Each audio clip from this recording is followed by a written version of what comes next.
Now, client-centered is again comes from the humanist school, right? And the idea is that all human beings are inherently good, and their motivation is to be good all the time. And all of us have a certain potential that we're always trying to fulfill, right?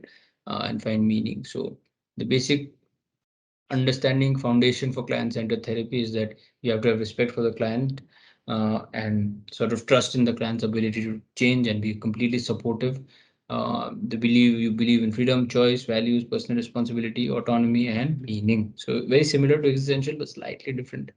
The main concepts are of unconditional positive regard, empathy, and congruence.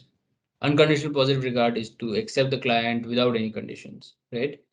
There is no disclaimer, there is no clause, there's nothing. No matter who the client is, what they've done, you accept the client as they are, uh, and completely non-judgmental approach, right?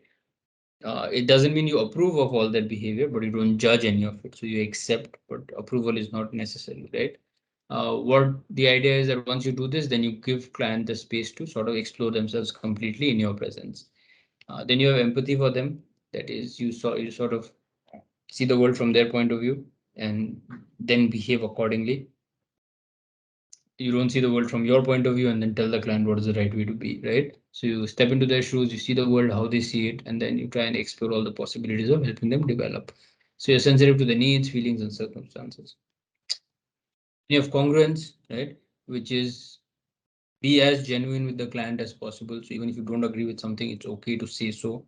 Congruent therapists are people whose behavior, feeling, and attitude uh, is in line with the client because they're empathetic, right? So it stimulates the client to sort of become better and improve.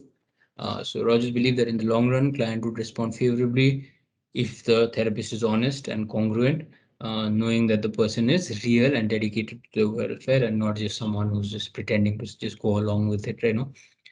So even if you disagree with something, it's okay to say you disagree, but you can still accept it. So that's the basic idea, right?